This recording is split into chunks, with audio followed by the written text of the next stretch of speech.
Hi everyone. This video is very sporadic. I wasn't going to do it, but I had a comment from a subscriber and it made me do it. And it was on one of my videos.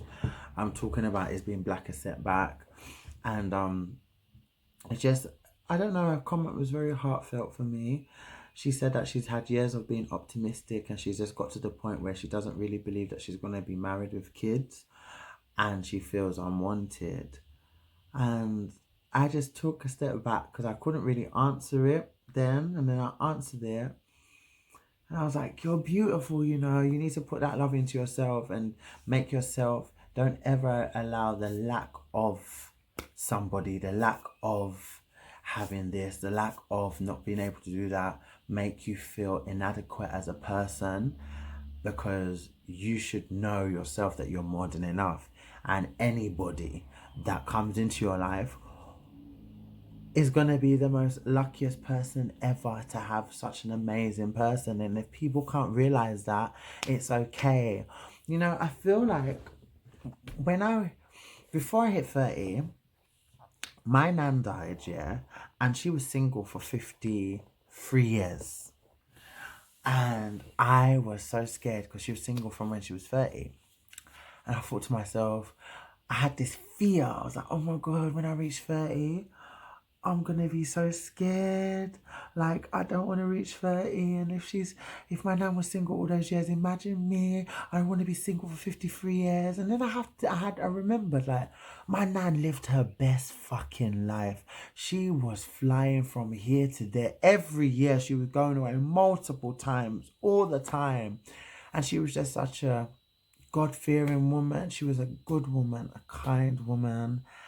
And I see her and I remember my childhood with her, and she never wanted for anything. You know, my nan died a millionaire. So when I think about it, we put so much emphasis on the kids, on the marriage, and social media is so toxic if you don't know how to remove yourself from it for the right reason. Because then you see houses. I bought my house this, and apartment tour at YouTube, house tour, new car, new this. You see all these people prospering what seems like they're prospering, because you remember you should never ever want what someone else has, because you don't know how to get it, you don't know how to acquire it, you don't know what it took to get it, you don't know anything. So when you wish for stuff on people, like I said in my body video, but in general things, you have to remember that you're wishing on all the bad and all the things that you don't know. Remember, there's a lot of things that happen behind this camera, behind a picture, that you will never ever see, that you will never ever know. People are good at fabricating, people are good at lying, people are good at leading lives that are not for them, because they wanna front, you know. They want to be perceived as this person that's doing all of these things when really and truly they're not. But that's okay. But people feel like they need to be doing more because they keep looking at people around them doing this, achieving that, and it just makes you feel like you're not there. But it's okay. Everybody has their time, you know. Things will happen for you in good time. I used to put so much emphasis on wanting a relationship, wanting marriage, that I just kept on meeting the same man after another, the same thing, same situation. And it's only been these 4 years I've been single that I've actually been able to know what was wrong. I've been able to diagnose the problem. And it wasn't so much the people, it was me. I was looking for the wrong things. I was concentrating on the wrong things. You don't get relationships. No matter where you go, you can't just go and be like, I'm going to be in a relationship with this person. I'm going to be in a relationship with this person. I'm going to be in a relationship by next month. I'm going to be in a relationship by next year. I'm going to have my child in 2 years. Children, you can actually have that because we can do that ourselves. You know, like you can, if you really want to go do surrogacy, get your egg, get your sperm, inject, amazing, knock yourself out. You can say when you want kids, you don't have to have a time frame for that. But for love, for the right person, never ever rush it. Allow that to come to you. Because if you don't, you'll be in for some serious trouble. There'll be fire on the mountain. Hot pepper stew. You want to swim in the pepper? You want to burn in a volcano? I suggest you better be patient. And then when I look at it now and how eager I was for a relationship, how eager I was, I didn't appreciate just being single. You know, I always say like being single too long can have its downsides, but I feel like it will only have its downsides if you're concentrating on the wrong things and you're not appreciating the journey.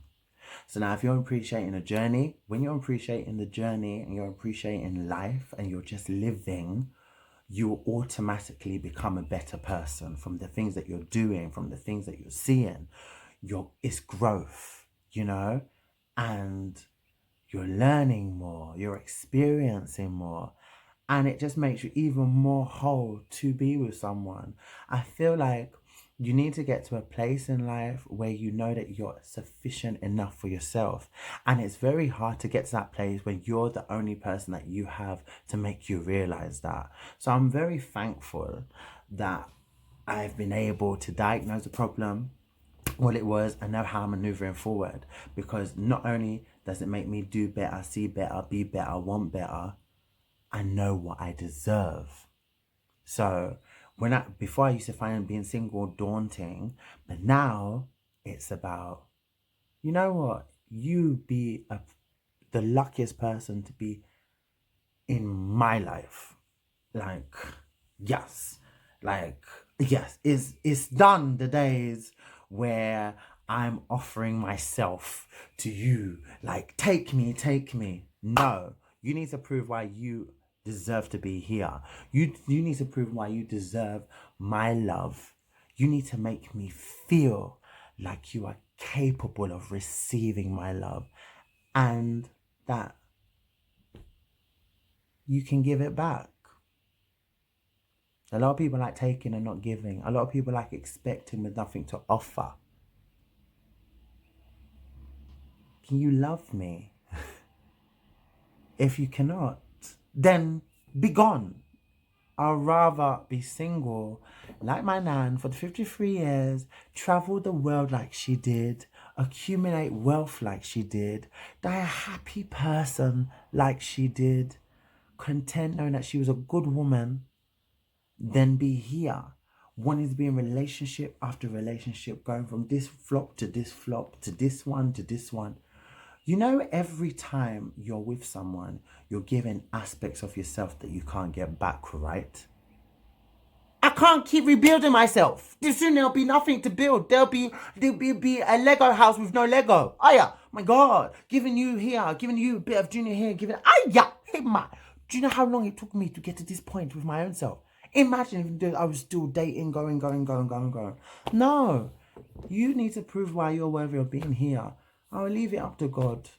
When that person comes, that person will be amazing. Make sure you speak what you want into the atmosphere and it'll come to you. But there's so much of life that you need to live for yourself right now. If there's no one here right now, don't allow society or people to make you feel pressured that you haven't got someone, that you're not at this place, because everyone has their time in and your time is coming. It might not just be now. Maybe there's so much more of life that you need to discover for you to get to that place where you can be whole enough to fulfill yourself in a beautiful marriage and you can have your beautiful kids.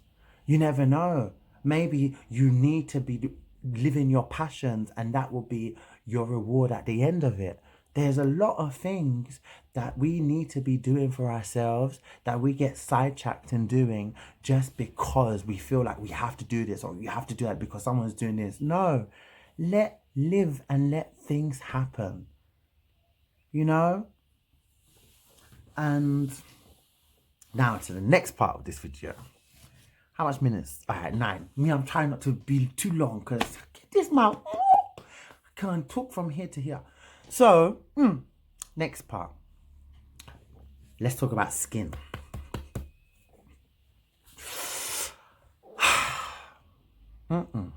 Parents, you have to do better. Parents, you have to do better. Absentee fathers, you have to do better. Broken homes, dysfunctional relationships. I don't care what you're in, but when you have kids, you need to do better. It's very important, especially in a community like ours, right? I'm not even going to say, because I know how it is in African culture, because I've been raised African, but just in black culture in general, love. To feel unconditional love, especially from a man, so like your father. Two most important people in the world should be your mother and your father, right? If any of those two people is absent, or there's any fog around those two people, abusive, junkies, I don't know what's not. But if you've never felt whole from any of them, or not one of them, or you don't feel like you've ever had the best example from either of them, what parents need to know is that it's not only your life, right? When you're allowing yourself to be in dysfunctional relationships, when you're allowing yourself to be in loveless relationships, when you're in abuse, when you're tolerating all these bad behaviors in front of your kids, we absorb that. We become you. We become accepting of things that should not be accepted. We become targets. We become overly vulnerable. We become angry. People don't understand that when you say things like you stayed because of the kids, or a lot of black parents are very selfish in the sense that they feel like what they go through is only what they go through, and just because you're young, they're totally oblivious to what you saw and what you witnessed. If you're a woman and you never got love from your dad, you never saw what a good man was, you will end up being the receiving end of, and start dating your dad. Same with a man. If you see your dad always disrespecting your mum, there's some people that become overly vulnerable, not wanting to be their dad, but then become like me and very accepting of stuff, scared to talk, getting yourself into situations that you can't get out of, and you're dying to be loved. So you mistake love and true love for desperation, for everything that your dad, your father lacked in being, for the man that he lacks being. You go out there chasing all those traits, and you still end up dating that same man, or you end up, at worst, becoming that man. There's a lot of broken black homes. There's a lot of broken black men. There's a lot of broken black women. When you think of colorism, I don't always see it from an aspect of what is going on outside my race. I learned about colorism from my own race. I learned about colorism from my own culture. I would hear things like, oh yeah, I've got a white woman because it's easier, I can't deal with drama. So immediately black women are made to feel like, because they speak up, because they happen to show a bit of strength, that, they're not worthy of being with, because, a white woman, being with a white woman is much more, is a much better life. And you know what's so funny? Because I've seen it with my own eyes, and it's actually not much of a better life. It's this stupid shit that men like talking. If you are brought up around that, or you're a woman and the men you like don't take you seriously, and then you see them end up with a light-skinned person or a white person, it's going to naturally make you feel like you're not attractive, because everyone that they leave you for may have the long hair, the nice light eyes, that fair skin. And then it doesn't help when you are from particular countries and it becomes the norm to bleach. Like in certain parts of Africa, bleaching signifies wealth, it signifies health, it signifies beauty.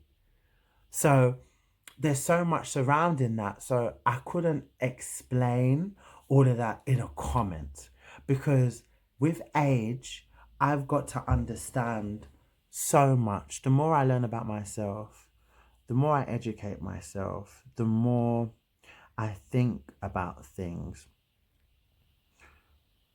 the clearer I see a lot of the situations I was in and a lot of mind frames from people.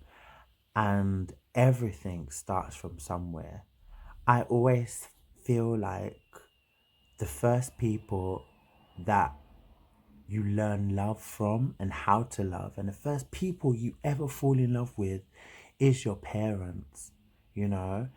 And if by anything that isn't your example of your first love, then your kids are definitely not going to have the best life from that. So it's very important for you to love your kids, love them, protect them, and most importantly, tell them you love them. Because just hearing that, for me, when I heard someone say, I love you, they didn't have to mean it. Now I know that they didn't mean it. It was just easy to say. But when I heard it, I'd be like, oh my God, I love you too. You know? And then from that, it's like you could get anything you want. Words. When you're not brought up hearing and feeling a certain emotion, it's so easy to be taken advantage of by words. Show your kids love. Tell them, show them, remind them how beautiful they are. Because then you wouldn't have people wanting to bleach, hating their black skin, hating their hair, hating their nose. We wouldn't grow up with these insecurities if we were taught love, we were shown love, we knew how to love and what it felt like. So important, because a lot of people don't protect their kids at all costs. They don't. They feel like they make the best decisions, and they do not. They don't. Because even now, it's weird. Like, my dad said that he says it when he's expressed that he loves me. It's always been through alcohol. So he'll get into his little drink and be like, I love you, son. You know, like, But if I grew up and he stopped me when I was 2, 3, 4, 5, 6, and I heard it every single day, son, I love you. You're amazing. You can be whatever you want to be. You're beautiful. I love you. You heard that. It's equally from your mom. I love you. And you grew up every single day hearing this, feeling it from your parents, them telling you all those features that society makes you think is wrong. You grow up.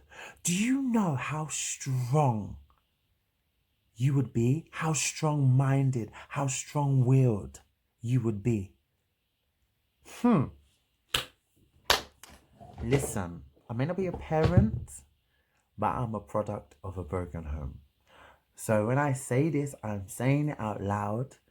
When you have kids, and if you have, and you're about to, or you've had, please never ever stop showing them love.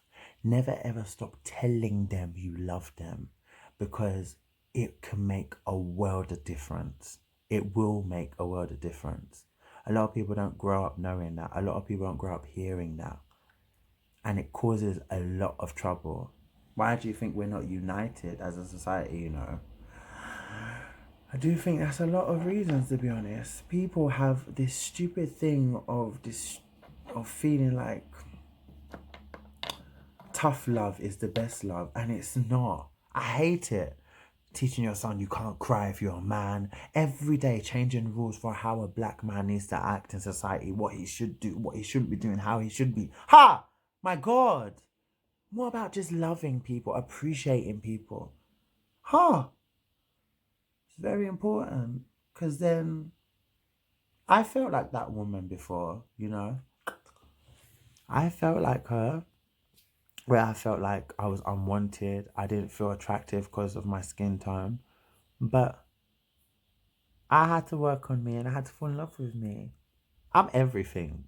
And not a lot of people can stand here today and be happy with themselves to say that. And that is all I'm trying to do. So if you're watching this, babe, there's a route for everything, but you can now be the narrative of your own book.